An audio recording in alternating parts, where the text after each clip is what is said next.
Bing, bang, boom, sweet and short. We are back at it. I like that. That's so much quicker. Oh, yeah. Doesn't that feel good? It's a lot nicer. We were getting tired of the other one. Yeah. You have to update and evolve. If you don't, what happens? If you don't, you become stagnant. Mm. And in that stagnation is where you fester and die. The solution is always adaptation. Yes, it's always adaptation. So whenever we look at technology, and we look at humanity from the beginning of times where we discovered fire, and I was reading an article, this is really interesting. They were talking about cooking and how there was an anthropologist or somebody that was talking about cooking and how quickly our food digests once we've been able to cook. Yeah. So it took less time for our bodies to have to take on these raw foods, and so they believe that could have been one of the main reasons that our brain was able to grow at such a rapid pace. I mean, there's a lot of theories on that. Like, while all of a sudden in 100 million years, our brains grew huge from chimpanzees to. Does brain size have anything? No, to do it with doesn't smarts? equate. But the aliens have really big heads, and they're smart. No, I think it's just the ability for us to be able to have more brain mass. So, but we as humans, we have gotten smarter as we've evolved. Definitely. But whenever you look at something like that, that's technology. Cooking was technology, and it, created safety. There's a lot of things that fire exhibited. That was the technology of that time. So now we have cooking's the OG algorithm. Yeah. Put this in, get this out. Yeah, exactly. And then it became an art form. So now we have these new technologies, and MIT came up with the list of technologies that's going to change the world, and ones that we're being a huge representative of. And they're saying this list represents a glimpse into our collective future. Yeah. So I kind of want to go over these and us get into them. Number one, which is huge right now, is messenger RNA vaccines. Right. So that's dealing with a transmission protein for your genetics. And they say, if we can essentially put the vaccine at a genetic level over here, rather than attack it, by injecting the actual dead virus or whatever might be in the body, it's going to be more beneficial. You cure a genetic resistance rather than one that's happening on a different chemical level, actually between organism and organism. Well, they said that it's a cheap gene fix. So like HIV, sickle cell disease, all of those ways that mRNA can help fight off cancers. So we're in the beginning of this breakthrough of technology that's going to be able to assist and help. Not just in our health, but I think science in general. Because this is when we first sequenced DNA, what was that? When was that? 1970s? Oh, God. 1990s? Yeah, it was a while ago. Yeah, so when we began, it started us on this whole path of, breaking down who we are as humans at a cellular level. Well, what's a bummer? Our RNA technology has been out since 1990. Why has it been 30 years? Yeah. As a joke. Couldn't we have pushed that out a little bit sooner and 30 years of less people dying that didn't need to die? Just saying. Like, why are we going to the moon 2025 when we went in the 60s? I have no idea. Okay, next one. This is my always little dig. Next one is GPT-3. Woo! This one's super cool. Yes. This is a deep machine learning for natural language processing models through computers. So, for instance, us talking into this microphone, the system is transcribing what we are saying, learning from it, and then producing an output to respond to what we are saying.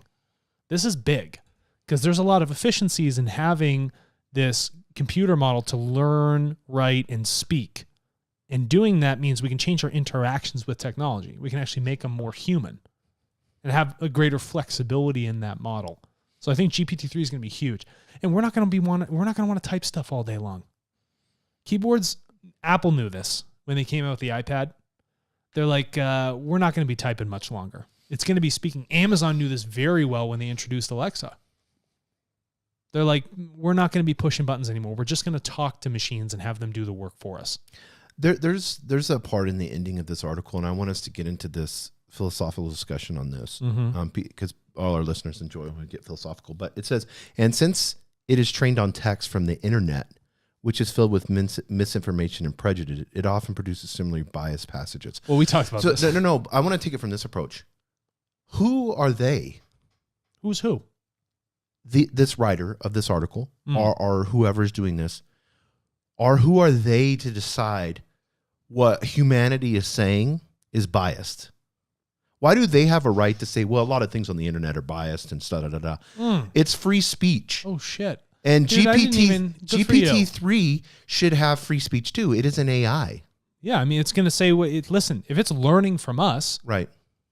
Well, it's learning from us, and it'll tell if we don't like what it's saying, right. If it comes back as bizarre or aggressive, that should be a wake-up call, red flag for human beings to be like, yo, guys, we got to chill out on the internet. What we're saying is ridiculous. But it is not them, the elite, to make the path for us. No. As your Princeton last episode, if you haven't listened to that. Yeah.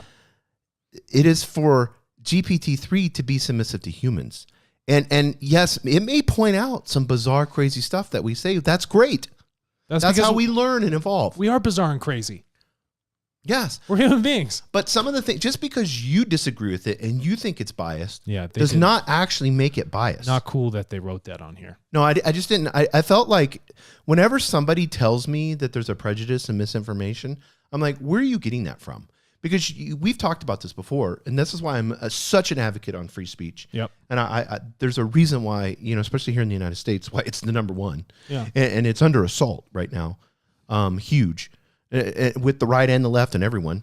And the internet too, it's the same thing. It's like, I know there's a lot of garbage on the internet, and I don't like it either. There's hate speech and everything on there, but it's a slippery slope when you start cutting off websites. No, I know that. And it's for me to determine whether or not you don't have to cut the website off. Just because we had I don't have to go to it. A president that was an arrogant asshole and stupid on Twitter doesn't mean that we can cut him off. I just disagree. Personally, I get it. I disagree with it. I get it. And because I think if you're an idiot and you begin to get a megaphone and you begin to push that out. Correct. People are going to see, you're going to get other idiots that are going to like you.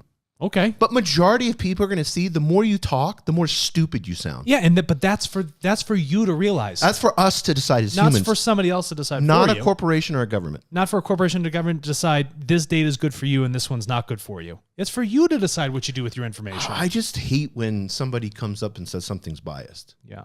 Because you don't know where's the culture? It's illogical. Culture relevance. Yeah, zero. But there's people look at us as being biased. You and me? Because we're on the side of human life? Well, no, I'm not talking you and I. I'm talking. Are you kidding me? I'm going to flip this table. I'm talking nations. Oh, I hear you. A nation in Africa may look at a nation in, and look at the United States and be like, you've provided no value to us. We talked about this off air. Yeah. You've just come and pillaged and taken natural resources from us. And basically, since the very beginning of time, have used us as slaves. We have no regard for you, United States. No. What we see from you is horrific. Have you come in users. and how many schools have you built? How much education you provided? How much how much protection of our environment have I want to see the offset of how much has been taken and how much has been given back. So I love, and as well as I do, the AI scientist. He's like the leading AI scientist. He's got that AI. Open source AI, and he's got the GPT-3 down and all this, and these guys are working on it. And they're big free speech proponents. So I'm really excited about that part. Let's move on. TikTok recommendation algorithms. So this is big. People don't realize what TikTok did. And I know it launched in China in 2016, article 6. TikTok's became one of the world's fastest growing social networks. It's been downloaded billions of times and attracted hundreds of millions of users. Why?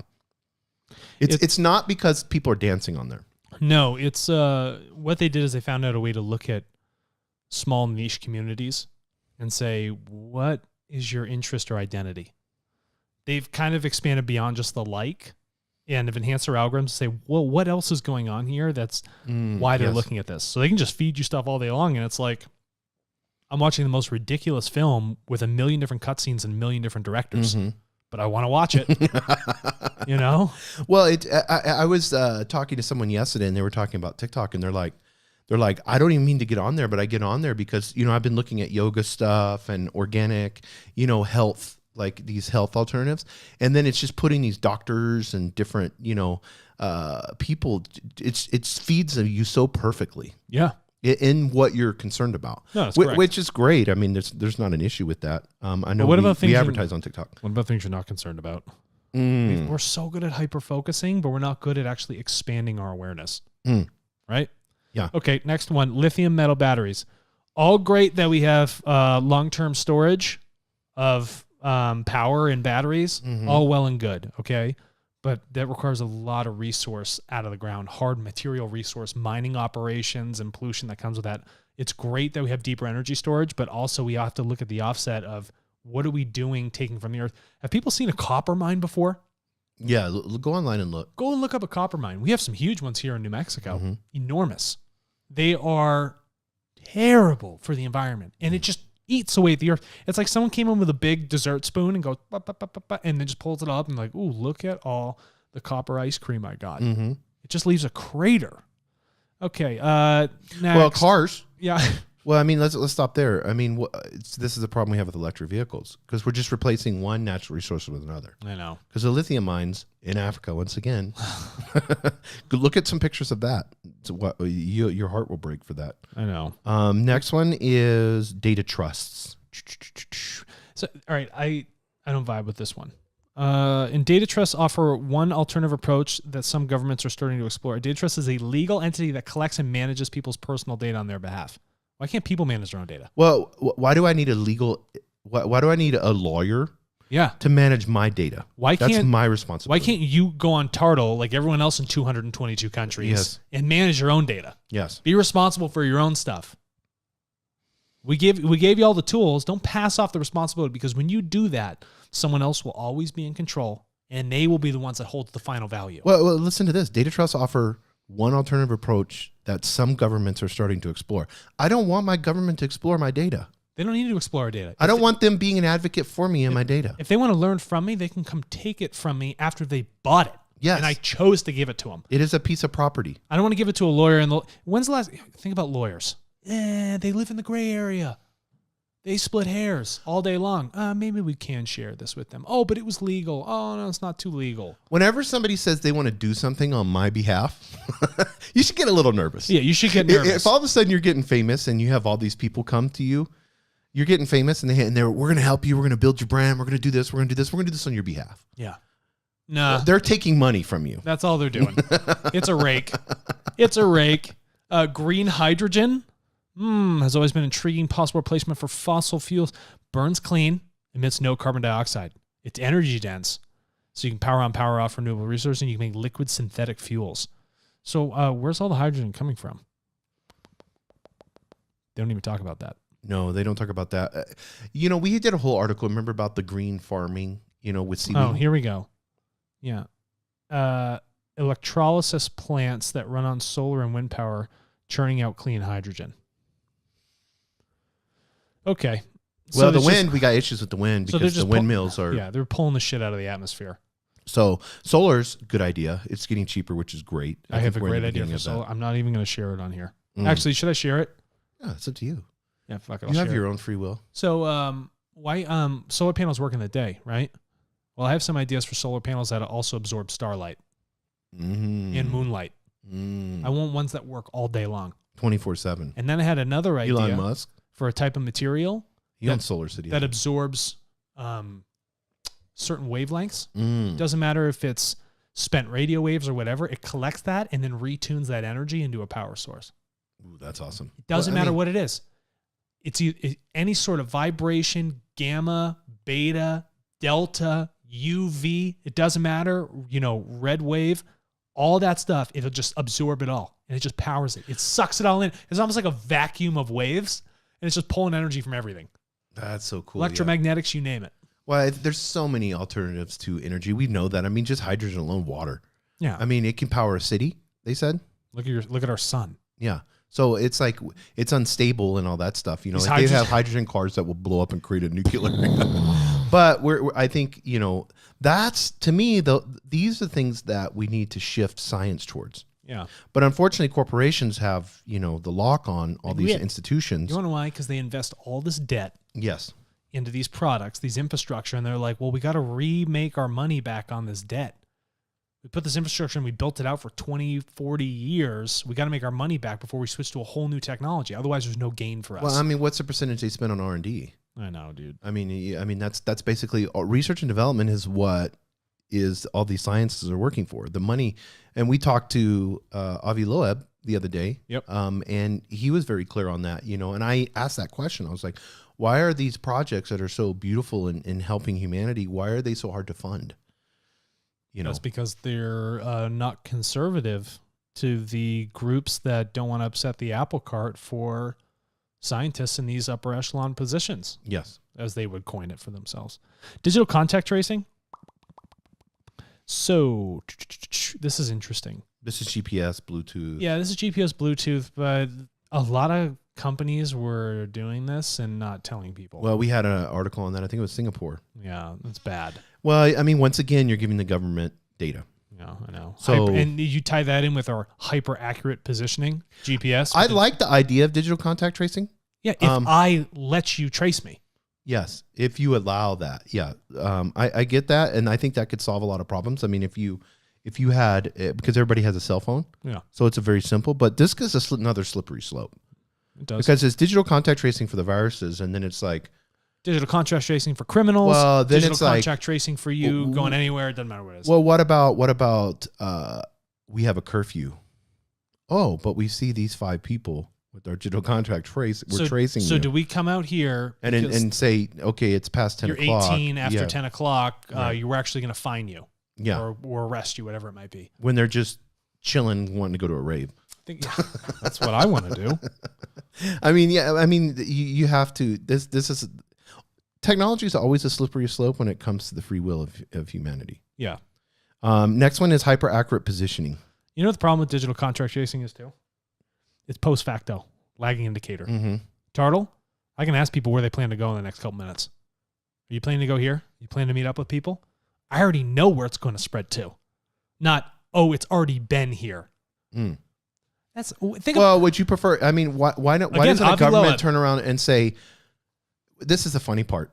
Why doesn't the government turn around and say, "Would you prefer? Do you want to knock the risk down? Do you want to have a time where people are restricted to their homes, or would you rather have it at midnight or whatever?" And it's like vampires or something. I always remember Blade, the movie. Great film. A great film, one of the best. I think Wesley Snipes did it so perfect. I heard a comedian once say that, if you call your kid Blade, it's almost like a guarantee he ends up in prison. Yeah, exactly. I love that. But I mean, the vampires and stuff like that, it's like, what? Because, I mean, is COVID just going to like creep out from 11 p.m. to 3 a.m.? People are going to bars, and I get that, and they're getting less, they're talking to each other. But do you want to lock people into their house against their free will, or allow them to be able to? And we saw countries. Sounds like a Chinese human right violation. Yeah, exactly. So curfews, all this contact tracing, it makes me really nervous. Yeah, because somebody else has they get the end view. We never get to see how it's being used or who's actually looking at it or any of that stuff. Yeah, I didn't have any control. You were just collecting. Once again, and then corporations get involved because they're the ones that they're contracting out. And I gotta say, are they selling that data? We're not bashing people. We're just asking for a little bit of equilibrium here, a little bit of balance. We're asking for transparency. That's what I'm saying. A little bit of that's our big 7. Government and corporate transparency. Yes. Why can't we just be transparent? Yeah, I mean, if we're not being nefarious, then be transparent. Yeah, no big deal. Simple. If you don't want to be transparent, then you're probably being nefarious. But on an individual basis, Jordan Peterson talked about this the other day, and it's like hit me, and I've really been trying to. He's like, start with you first before you start going on the governments and all this stuff. Start with you first and just stop lying. That's all. Why are you lying? And I thought about that, and I was like, I need to be more self-aware in the things that I say to people, because sometimes you just do it out of just being silly. You know what I mean? Sure.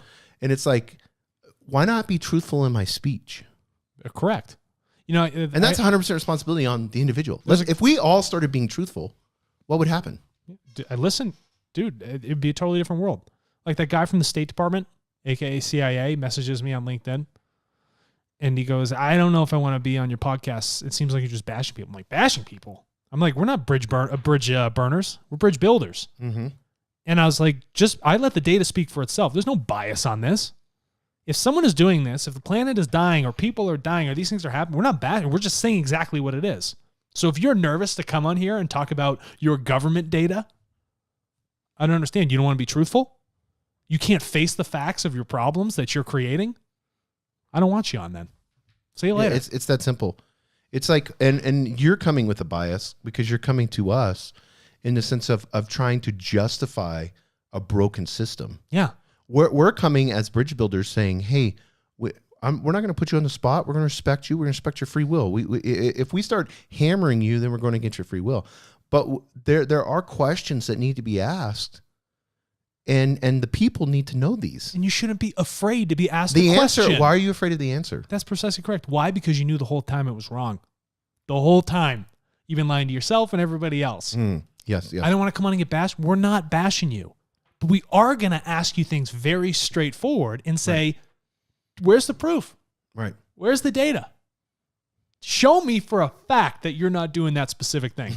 Because all the other data show me that you're doing it. You're doing it, yeah. Yeah. And whether it's government or corporations, it all comes down to, and we talk about this, I think it's number 6 on our Big 7 list, is transparency. Yeah. Last one, hyper accurate positioning. No, there's 3 after this. So we got, is there? your GPS does a better job tracking you. Everything is going remote, and our AI is becoming multi-skilled. GPS is a lot of people think of AI and stuff like that, but they're not. Global positioning system. Yeah. And you talked about this the other day, and I encourage people to listen to it a few episodes back about Maxar Technologies. Yeah, Maxar Technologies, and how detailed they can get, where they can read license plates, look at your face. They have space. They have can do that from satellites space. in space that emit the same technology that ground penetrating radar uses. And it can literally see into the walls of your house. You can't hide anything anymore. That's all it is. It's like sonar from space. Think about it. Yeah.